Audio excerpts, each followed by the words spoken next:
सती उदेति, अवबोध कराने पर यह वृत्ति उठ गई। ओहो, अच्छा, बहुत बढ़िया। ये क्या है भाई अखंडाकार आकारित वृत्ति, और क्या सभी के हृदय में उठ जाती है क्या?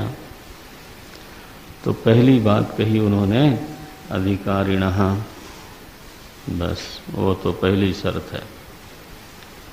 अधिकारी न हो तो वेदांत प्रमाण में लोग दोष देखते रहते हैं। अब बोले सब बातें ठीक हैं, कहने सुनने के लिए ठीक। अरे आपको वो इसलिए लगता है क्योंकि महाराज आप जो आपकी हालत है वो क्या है वो भी तो देख लो एक बार।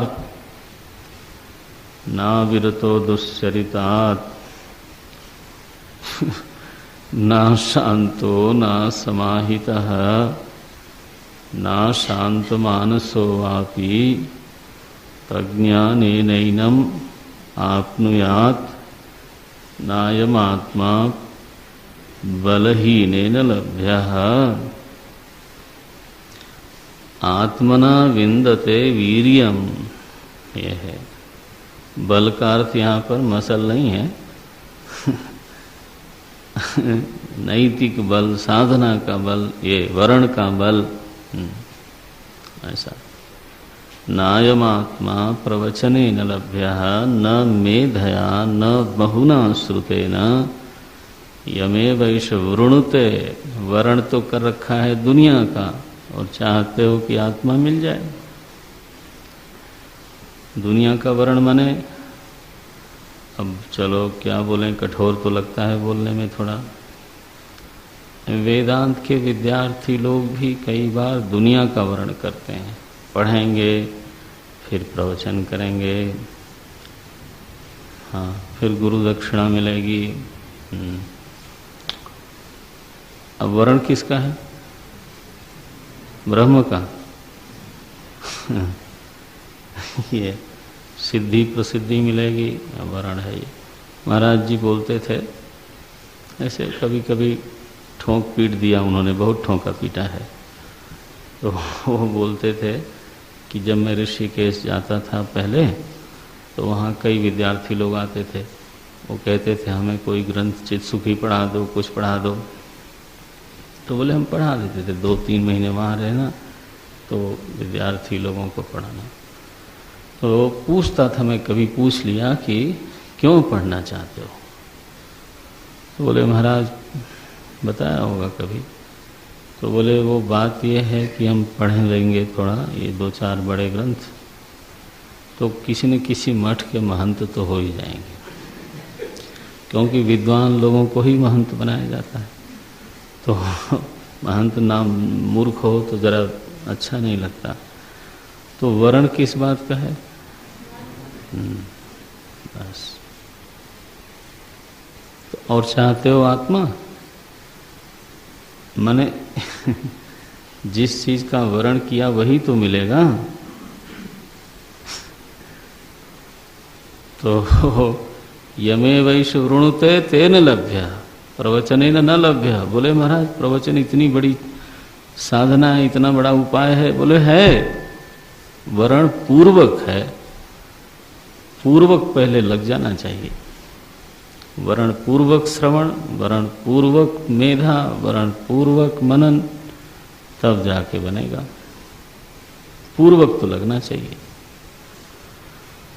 तो बोले हमने सुना तत्त्वमसि न उदेति चित्तवृत्ति ही तो बोले इसमें वेदांत का कोई दोष नहीं है, आपने तत्व पदार्थ का शोधन नहीं किया होगा, अध्यारोप अपवाद की प्रक्रिया ही नहीं ठीक से खोजी होगी, और सबके ऊपर अपने अधिकार को बढ़ाइए महापुरुष। क्योंकि क्या लिखा है? अधिकारिणः। सारी झंझट तो यहीं पर है। यतन्तो योगिनश्चैनम। अब ऊर्ध्वमूलम से शुरू करो, क्योंकि बीच में बोल दिया ना, तो अब हम भी ऐसे ही कभी करते थे। अथ पंचदशोऽध्यायः शुरू किया। क्यों भाई, इधर नहीं गति चलती गीता में। कपीन जलह, पता नहीं कपीन जल का क्या अर्थ करूं मैं, विच्छेद कर दूं तो वानरों को जल देने वाला, वो मैं जानता हूं, लेकिन अभी तो ऐसा ही अर्थ करूंगा मैं। यतंतो योगिनश्चैनम पश्यन्त्यात्मनि अवस्थितः। अब देखो तो आत्मनि अवस्थितम पश्यन्ति कह के योगिनः, कीदृशाः योगिनः, यतन्तः, यत्न करने वाले लोग। यतन्तो योगिनश्च एनम आत्मानं पश्यन्ति कुत्र आत्मनि एव अवस्थितम। रोज पाठ करते हो ना, इतनी बड़ी घोषणा कर दी है। यहीं उपस्थित आत्मा को देखता है, अपने में ही परम तत्व को देखता है। लेकिन यतन्तोपि, ये पंक्ति में बोलना चाहता था, जो लोग यत्न करते हैं, कृष्ण बोलते हैं, वो लोग भी कई बार नहीं प्राप्त कर पाते। उसका कारण है यतन्तोपि अकृतात्मानः न एनम पश्यन्ति अचेतसः। यतन्तोपि, रोज थोड़ा जप भी करता है, सुनता भी है, ध्यान भी करता है, कुछ कुछ करता रहता है, बोलता है मैं साधक हूं, लेकिन अपने पूरे व्यक्तित्व को अधिकारी नहीं बनाया। अकृतात्मान, अपना निर्माण नहीं किया। स्वभाव, विचार, भाव, आचार अकृत आत्मान, बिल्कुल नहीं बनाया अपने आप को, किचपिच लगी हुई है। न एनम पश्यन्ति, बोल दिया साफ साफ। तो इसलिए वेदांत प्रमाण का दोष मत देना। अगर चित्त वृत्ति न उदयति तो ये तो अधिकारिणः अखंडाकाराकारिता चित्तवृत्ति ही उदेति। कीदृशी सा चित्तवृत्ति ही, वो चित्तवृत्ति कैसी होती है, बोलते हैं अहम ब्रह्मास्मि इति। ये वृत्ति उठी। यह जो सत्ता अहम अहम के रूप में स्फूर्यमान है, प्रकाशमान है, वह सत्ता परिच्छिन्न नहीं है। वह अहम सत्ता, या कहिए अहम रूप से अनुभव में आने वाली सत्ता अपरिच्छिन्न है। देश काल द्रव्य में परिच्छिन्न नहीं होती, बल्कि इसी सत्ता में देश काल द्रव्य की स्फूर्णा होती है। ऐसा उसका अनुभव हुआ। जो अहम अहम के रूप में सत्ता प्रकाशमान है, वह सत्ता ब्रह्म है। ब्रह्म माने परिच्छिन्न नहीं है। हमारा आज का अनुभव कैसा है कि अहम रूप से भासित होने वाली जो सत्ता है, वो सत्ता तो है, ऐसा हम अनुभव करते हैं। कोई भी व्यक्ति यह अनुभव कर ही नहीं सकता कि मैं नहीं हूँ। ना हम अस्मि, ये हमारे अनुभव के क्षेत्र में कभी आ नहीं सकता, कभी आ ही नहीं सकता। ठीक है ना? तो अहम अस्मि इति अनुभवामि अहम, लेकिन परिच्छिन्नत्वेन अहम अस्मि, मेरी सीमाएं हैं। मैं यहाँ हूँ, अब हूँ, इसमें हूँ। ऐसा हमारा अनुभव है। अहम परिच्छिन्नोस्मि, ये हमारा अनुभव है अनादिकाल से। वह परिच्छिन्नता चाहे मनुष्य के साथ लग जाए, चाहे पशु के साथ लग जाए, चाहे देवता के साथ। जब हम कहते हैं अहम मनुष्योस्मि, उसका क्या मतलब है? मनुष्य क्या है? परिच्छिन्न है। देवोस्मि परिच्छिन्न है। अहम के बारे में जो हमारी अनुभूति है वो परिच्छिन्न के रूप में है, लेकिन ठीक ठीक से शोधन हुआ तो जहाँ परिच्छिन्नता की मान्यता लगी हुई थी वहीं पर एक दूसरी मान्यता प्रादुर्भूत हुई। क्या? अहम ब्रह्मास्मि। ब्रह्म माने अपरिच्छिन्न, निरतिशय, किसी भी प्रकार का अवच्छेद परिच्छेद उसमें है नहीं, हो सकता नहीं। अहम ब्रह्मास्मीति अखंडाकाराकारिता चित्तवृत्ति ही उदेति। बोले इसमें ब्रह्मास्मि में क्या भाव रहता है? तो बोलते हैं ये एक एक शब्द तो मोती हैं, वेदांत की निष्पत्तियां हैं, सारी प्रक्रिया के वृक्ष के ऊपर लगे हुए पके हुए फल हैं। ये जो अब शब्द बोला जा रहा है, क्या बोलते हैं? नित्य, शुद्ध, बुद्ध, मुक्त, सत्य, स्वभाव, परम आनंद, अनंत, अद्वयम ब्रह्म। ब्रह्म माने इतना। नित्य, शुद्ध, बुद्ध, मुक्त, सत्य, स्वभाव, परम आनंद, अनंत, अद्वयम ब्रह्म अहम अस्मि इति अखंडाकाराकारिता चित्तवृत्ति ही उदेति। ऐसी एक वृत्ति वहीं उठ जाती है जहाँ पर अभी मनुष्योस्मि यह वृत्ति है।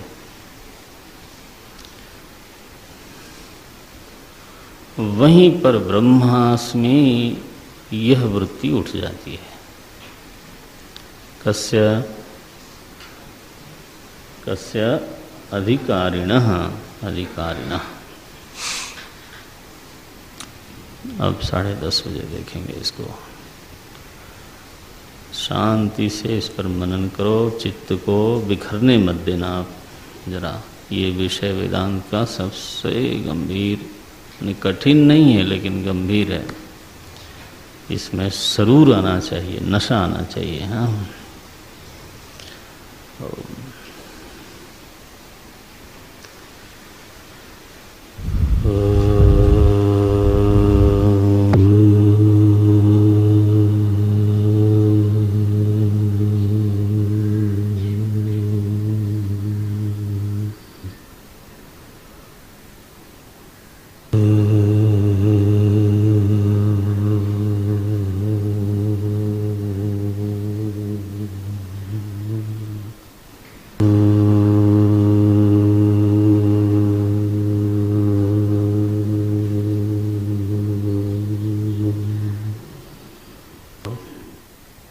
उपदेश वाक्य के श्रवण के पश्चात अधिकारी के चित्त में एक अपूर्व वृत्ति का उदय होता है और उस वृत्ति का नाम किया है अखंड आकार, अखंडाकार आकारिता, अखंडाकाराकारिता चित्तवृत्ति ही। जैसे घटाकाराकारिता चित्तवृत्ति होती है, ऐसे ही अखंडाकाराकारिता चित्तवृत्ति होती है। इसका अभिप्राय ये है कि वृत्ति में जिस प्रकार से परिच्छिन्न विषयों का आकार होता है, वृत्ति में जिस तरह से परिच्छिन्न विषय ज्ञात होते हैं, वृत्ति तदाकार होकर के तद्गत अज्ञान को निवृत्त करती है, उसी तरह से, बल्कि दूसरा दृष्टांत ज़्यादा ठीक है, जैसे अभी हमारे चित्त वृत्ति में मनुष्यो हम यह वृत्ति बनी हुई है, जीवो हम यह वृत्ति बनी हुई है, परिच्छिन्नो हम यह वृत्ति बनी हुई है। अहम के विषय में भी हमारे मन में एक ख्याल है, अहम के विषय में भी हमारे मन में एक धारणा है, एक मान्यता है, एक समझ है, एक वृत्ति है। मैं ऐसा हूँ, एवं अहम अस्मि। तो इसमें एवं भले बदलता रहे, लेकिन परिच्छिन्नता का जो क्लेश है, अहम सत्ता के साथ जो परिच्छिन्नता की धारणा है, वह नहीं बदलती, देह छूटने के बाद भी नहीं बदलती। कोई अफसर है, रिटायर हो गया तो अफसरो हम नहीं रहता। कोई युवा है, वृद्ध हो गया तो युवा हम यह नहीं रहता। कोई कुमार है, आयु बदल जाने पर कुमारो हम ये नहीं रहता। अपने बारे में जो समझ है वो बहुत बार बदलती है, क्योंकि वह समझ नैमित्तिक है। अहम के बारे में नैमित्तिक है। धन के निमित्त से तो धनिनो हम, मैं धनी हूँ, इस प्रकार की धारणा हो सकती है। मेधा प्रज्ञा के निमित्त से मेधावी अहम, ये धारणा अहम के बारे में बन सकती है। लेकिन अगर मेधा का किंचित लोप हो जाए तो फिर वही अहम कट जाता है। मूर्खो हम, ऐसा भी भाव आ सकता है। निर्धनो हम, ऐसा भाव भी आ सकता है। कुमारो हम से वृद्धो हम में भी परिवर्तन होता है। अहम के विषय में बहुत प्रकार की धारणाएं बनती बिगड़ती रहती हैं। इस शरीर में ही बहुत सारी धारणाएं बनी बिगड़ गईं। एक दिन में ही बहुत सारी धारणाएं बनती हैं, बिगड़ती हैं।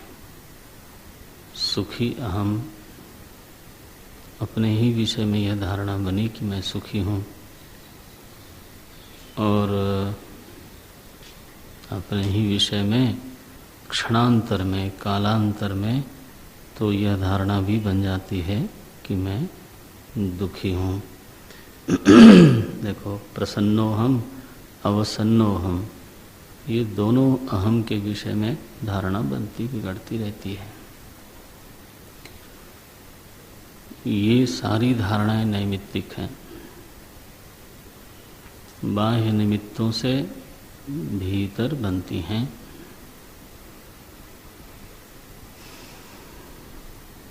लेकिन इन सारी धारणाओं में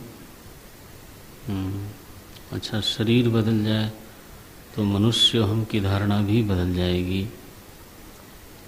तो हो सकता है पुरुष अगले शरीर में स्त्री शरीर में जाए, ऐसा बहुत संभव है। स्त्री पुरुष शरीर में जाए तो उसकी जो अहम के विषय में यह धारणा थी कि पुरुषो हम, स्त्रियो हम, वो कट जाएगी। पशुओ हम भी हो सकता है, पशु हम, पश्वहम, देवता अहम।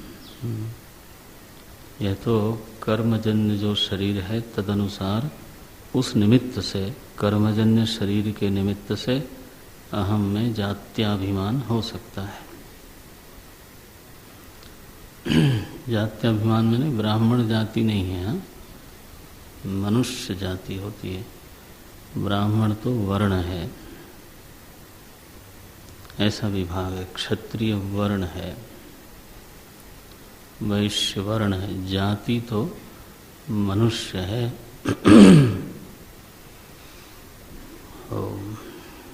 तो ये नैमित्तिक जो धारणा होती है अहम के विषय में, तो वो निमित्तों के बदलने से स्वयं बदल जाती है। लेकिन एक नैसर्गिक धारणा भी है, मिथ्या धारणा ही सही लेकिन है। क्या है वो? तो बोले परिच्छिन्नो हम जीवो हम इति, मैं जीव हूँ। देखो, यह धारणा किसी बाह्य निमित्त से बनी नहीं है, यह तो नैसर्गिक अज्ञान के साथ ही है। अहम इदम नैसर्गिको अयम लोक व्यवहार, ये बहुत बढ़िया है। जो नैसर्गिक अध्यास बना हुआ है अहम में, जो नैसर्गिक गलत धारणा लगी हुई है अहम में, अब वो किसी निमित्त से, बाह्य निमित्त से चूंकि बनी नहीं, इसलिए निमित्तों के बदलने पर भी वो बदलती नहीं है। तो अहम के विषय में ही परिच्छिन्नाकाराकारित वृत्ति ही वर्तते विद्यते।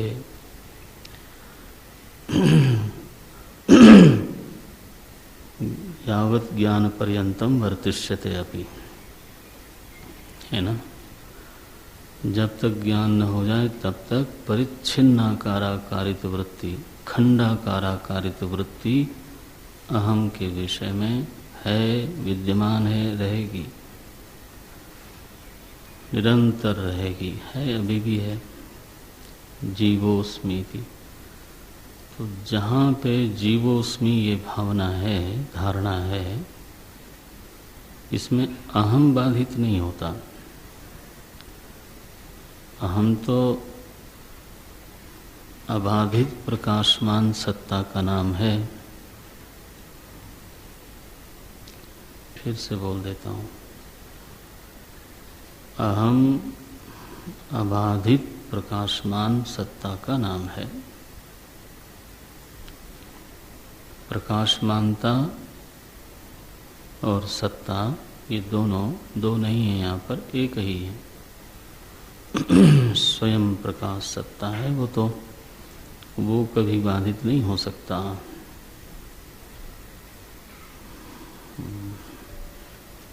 लेकिन उसके विषय में जो खंडाकाराकारित वृत्ति है, उसका खंडन होना चाहिए। वो नासमझी है, उस नासमझी का निरसन होना चाहिए। तो जब शोधन होता है तत्व पदार्थ का, और तब अधिकारी के चित्त में धीरे धीरे धीरे करके अहम के विषय में यह ज्ञान उत्पन्न होता है कि अहम का, प्रकाशमान चेतन चिन्मय अहम का कोई भी परिच्छेदक नहीं है, बल्कि चैतन्य में ही परिच्छेदकों की सत्ता मिथ्या रूप से भासती है।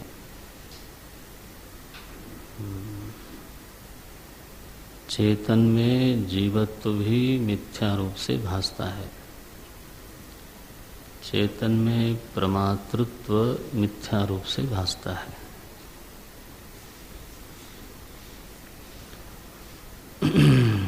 प्रमाणम च प्रमेयम च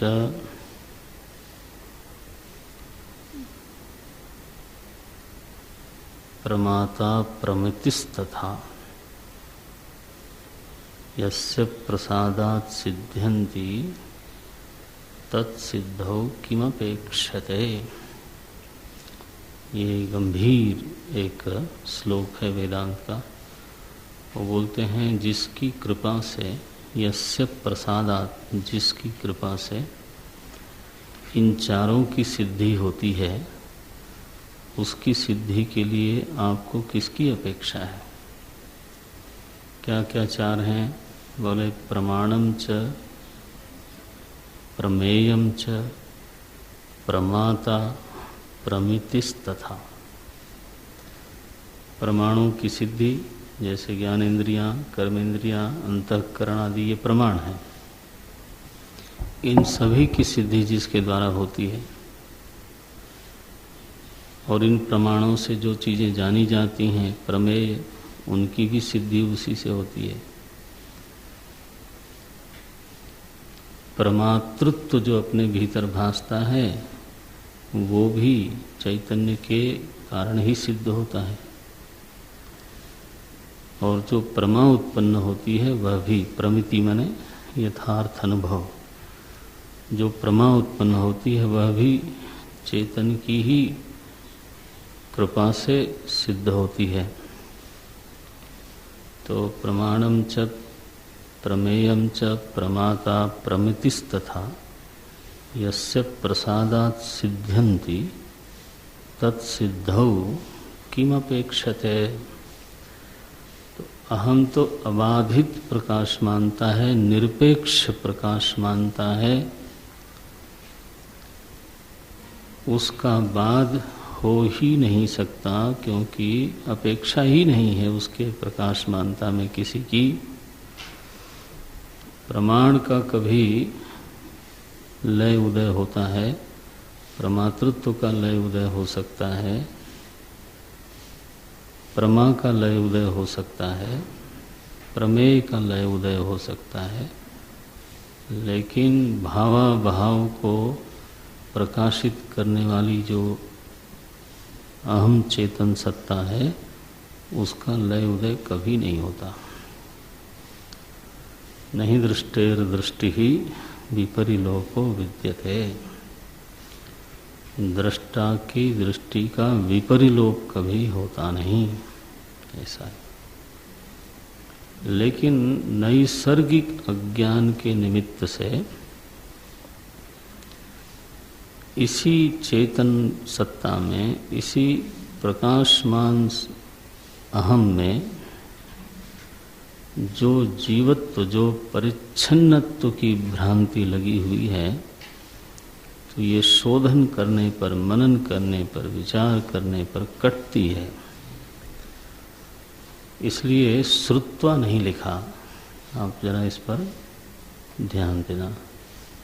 तो उपदेश वाक्यम श्रुत्वा ऐसा नहीं लिखा, तत्वम पदार्थो शोधयित्वा लिखा है। कभी कभी साधकों में ऐसी धारणा पाई जाती है कि तत्वमसि महावाक्य सुनेंगे और बस अहम ब्रह्मास्मि, इस प्रकार की एक वृत्ति पैदा हो जाएगी।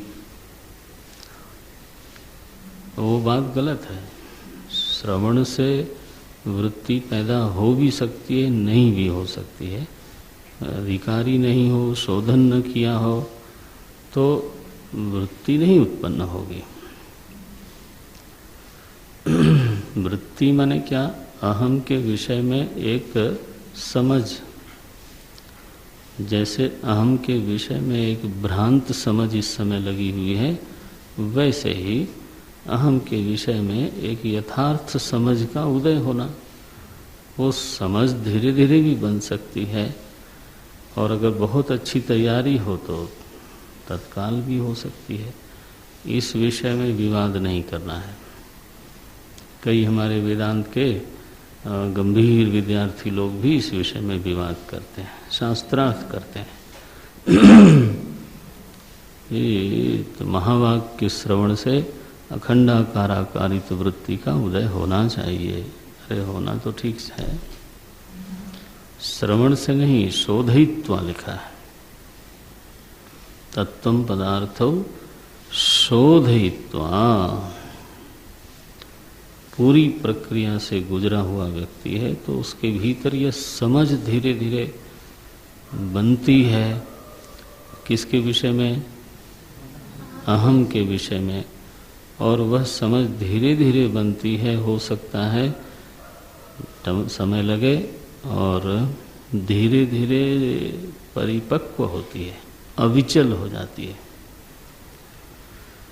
दृढ़ समझ हो जाती है। दृढ़ समझ को ही फिर ज्ञान निष्ठा बोलते हैं, है ना। ऐसी दृढ़ता उस समझ में आ गई कि परिच्छिन्नो हम तो उस दृढ़ता में ठहरती ही नहीं है। जीवो हम, यह जो धारणा है वो उसके उठने का अवकाश ही नहीं देती वो, है ना। जैसे कैसी दृढ़ता है इस समय, पुरुषो हम, तत्वबोध में आपने पढ़ा है ना, ज्ञान निष्ठा का स्वरूप क्या बताया, यथा पुरुषो हम, इस तरह से एक वृत्ति है ना, स्त्रियो हम पुरुषो हम, पढ़ा होगा ऐसा तत्वबोध में, न स्मरसी, पढ़ा है। तो कोई बात नहीं है, अब स्मरण रखना चाहिए। मेधा सूक्त का पाठ किया करो। मेधा सूक्त को पढ़ने से नहीं मेधा बढ़ती है। पता नहीं कैसे बढ़ती है, मुझे क्या मालूम। मुझे लगता है थोड़ा बहुत कि शांत रहने से मेधा बढ़ती है। जितना ही विक्षेप होता है चित्त में, उतना ही मेधा का ह्रास होता है। क्रोधात् भवति सम्मोहः, सम्मोहात् स्मृति विभ्रमः। देखो, तो ये जो सम्मोह होता है ना, ये अशांति की वजह से होता है चित्त में जब, ठीक है। ये तो वेदांत के अधिकार में पहला है शम। तो पता चला कि समः न विद्यते तो फिर वेदांत का अधिकार पहला ही छूट गया। शम दम बोलते हो ना, तो बोलने के लिए थोड़ा बोलना है, वो तो शम रहना चाहिए चित्त में। सिंहासन पर बिल्कुल विराजमान हो, ऐसा रहे। अच्छा भाई, तो वो क्या लिखते हैं, जैसे इस समय अपने बारे में समझ है पुरुषो हम, कितनी दृढ़ समझ है, स्त्रियो हम, इतनी दृढ़ समझ है कि पुरुषो हम की समझ में अगर स्त्रियो हम उठना चाहे तो हैं, अरे राम राम, झगड़ा हो जाए। लोगों को कह देते हैं चूड़ी पहन लो, तो वो एकदम डंडा उठा लेते हैं। बताओ, डंडा उठा लेते हैं क्यों? बड़ी निष्ठा है किसमें?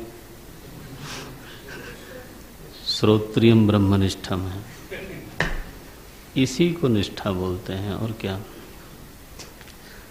समझ की दृढ़ता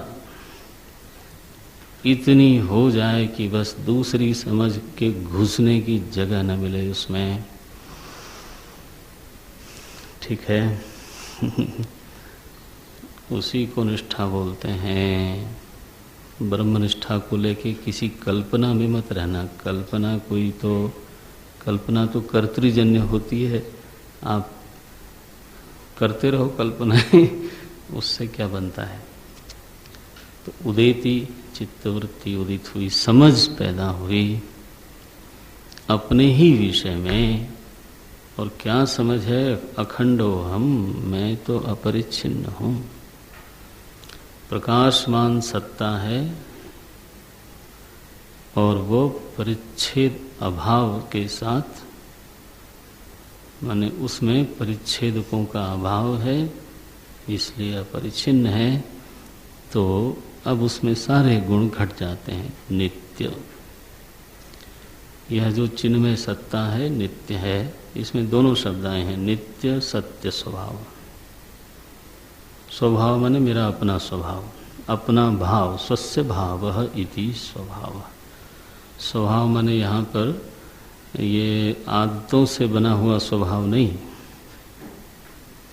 एक तो स्वभाव होता है आदतों के कारण बन जाता है, इसलिए अंग्रेजी में बड़ा अच्छा कहा, habits are second nature, it's not a first nature. You no,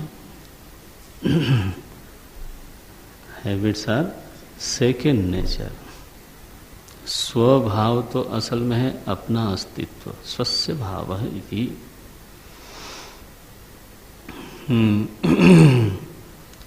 तो क्या है वो स्वभाव? बोले नित्य स्वभावः, और दूसरा एक शब्द दिया सत्य स्वभावः। नित्य शब्द काल सापेक्ष है, तो काल में निरंतर है, इसके लिए नित्य कहा कहते हैं, इसलिए नित्य कहते हैं। और सत्य, सत्य का अर्थ किया था मैंने, हाँ हाँ हाँ, तो अबाध्यत्वम सत्यत्वम, जिसका कभी भी किसी भी प्रमाण से किसी भी तरह से बाध न हो सके,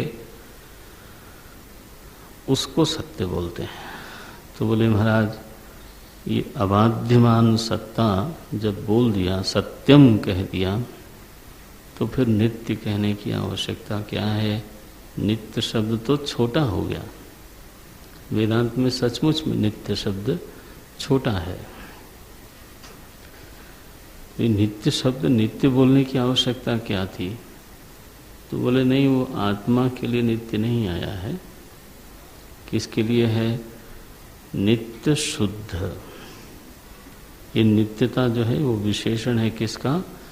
शुद्ध का, बुद्ध का, मुक्त का, तीनों का विशेषण है। नित्य शुद्धो हम, नित्य बुद्धो हम, नित्य मुक्तो हम इति एवं। इस प्रकार से इसको समझना चाहिए।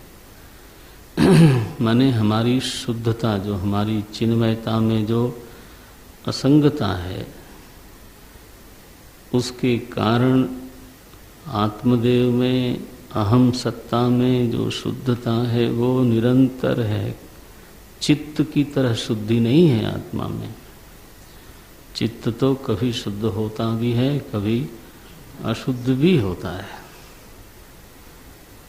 प्राण शोधन भी करते हैं लोग, देह भी कभी शुद्ध होता है, कभी अशुद्ध होता है, कमरा भी कभी शुद्ध होता है, कभी अशुद्ध होता है। ऐसी अनित्य शुद्धता नहीं है आत्मा में। कैसी? नित्य शुद्ध, नित्य बुद्ध। बोले महाराज अभी तो आप कह रहे थे कि चित्तवृत्ति उदय के पहले अज्ञान था, तो फिर नित्य बुद्ध कैसा हुआ? तो चिन्मय रूप से तो वो नित्य ही बुद्ध है। चेतन सत्ता होने के नाते, स्वयं प्रकाश सत्ता होने के नाते वह कभी भी अबुद्ध सत्ता नहीं बनी, नित्य बुद्ध सत्ता है।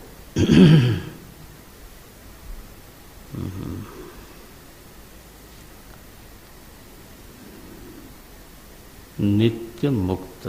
वाह! तो बोले कम से कम इसको तो मान लो आप कि पहले बंधन में थे, कम से कम इतना तो मान ही लो, आपने सब मनवा लिया कि नित्य शुद्ध हैं, नित्य बुद्ध हैं। नित्य मुक्त तो हो ही नहीं सकते। अभी तो आपको खुद ही पता चलता है कि पहले तो आप बंधन में थे। तो बोले ये हाँ, ऐसा पहले लगता था, लेकिन अब ये पता चला है कि जब मैं बंधन में अपने को समझता था, तब भी मैं बंधन में नहीं था। यही तो ज्ञान हुआ, और क्या ज्ञान हुआ? इसमें महात्मा लोग, बड़े पुराने पुराने महात्मा लोग एक बड़ी छोटी सी कहानी कहते हैं, विचित्र सी कहानी है वो। गुरुदेव इसको बहुत ड्रामेटाइज करते थे। तो बोले कि पहाड़ों में महात्मा लोग रहते थे तो वहाँ पर एक सौदागर गधों को लेके गया। अब रात हो गई तो उसने आश्रम में शरण मांगी तो दे दिया महात्मा ने शरण। ठीक है भाई, रह लो रात को। तो वो जब गधों को बांधने लगा तो एक की रस्सी कहीं गिर गई थी। बोले तो भाग जाएगा। महात्मा के पास गए, बोले महाराज रस्सी है? रस्सी तो नहीं है, तो क्या करूं मैं? बोले ऐसा करो, तुम जाओ वहाँ, मैं यहाँ से मंत्र पढ़ता हूँ। तुम केवल उसके गले में ऐसे ऐसे करना, जैसे रोज रस्सी बांधते हो वैसे बांधना, पैरों में भी वैसे करना। इसके बाद वैसे ही बोलना जैसे बोलते थे, वो बैठ जाएगा। इसके बाद मैं मंत्र यहाँ से पढ़ूंगा। अब वो गया महाराज, ऐसा किया और सचमुच में गधा बैठ गया, रात भर हिले नहीं। दूसरे दिन सारे गधों को खोल दिया उन्होंने और इसको भी उठाने लगे तो उठे ही नहीं वो। तो अब गए, बोले महाराज ये क्या हुआ हमारे गधे को, आपने क्या मंत्र मार दिया? बोले मंत्र तो मारा था ना, तो तुमने छोड़ा नहीं उसको? बोले तो फंसा ही नहीं था तो छोड़ा क्या? बोले नहीं, ऐसा थोड़ा होता है। तो वैसे ही जा करके फिर खोलो उसको, मैं फिर यहाँ से छोड़ने वाला मंत्र बोलता हूँ। तो उन्होंने ऐसा खोलना शुरू किया, बिल्कुल फिर आवाज़ लगाई तो उठ खड़ा हुआ, चल पड़ा। अब गधा बोले कि मैं पहले बंधन में था, अब मुक्त हुआ। वो गधा ही बोल सकता है।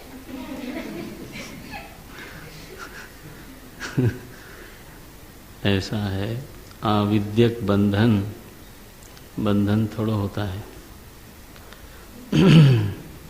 ज्ञान यही बताता है कि आप कभी बंधन में नहीं थे, मुक्ति कभी उत्पन्न नहीं हुई काल में। जो मुक्ति काल में उत्पन्न होगी वो काल परिच्छिन्न होगी। ठीक है। इसलिए वो मर जाएगी वो मुक्ति। महाराज देखो, वो तो मुक्ति ही मर जाने वाली है। इसलिए नित्य शुद्ध, नित्य बुद्ध, नित्य मुक्त सत्य स्वभाव, मेरा कैसा स्वयं का अस्तित्व कैसा है? बोले अबाध्य सत्ता है मेरी। प्रमाण प्रमेय के व्यवहार से सिद्ध होने वाली सत्ता नहीं है कि कभी प्रमाण गड़बड़ा जाए तो मैं ही गड़बड़ा जाऊं, सो नहीं। अबाध्य स्वभावम, सत्य स्वभाव, परम आनंद, अनंत अद्वयम ब्रह्म अस्मीति। परम आनंद, तो आनंद हमारा अस्तित्व कैसा है? वह है और वो होना प्रकाश स्वरूप है, और वह प्रकाशमानता निरंतर अनुकूल रहती है। अपना अस्तित्व स्वयं प्रकाश है और अपना अस्तित्व निरंतर अनुकूल है। बिना किसी कारण के ही अनुकूल रहती है। इस सहज अनुकूलता का नाम आनंद होता है। आनंद जो है वो किसी वस्तु या द्रव्य का नाम नहीं है। बाहरी जगत में भी मैं बोल रहा हूँ, आनंद किसी भी द्रव्य या वस्तु का नाम नहीं है, बल्कि उस द्रव्य या वस्तु से उत्पन्न होने वाली जो अनुकूलता की अनुभूति होती है उसी को आनंद कहते हैं।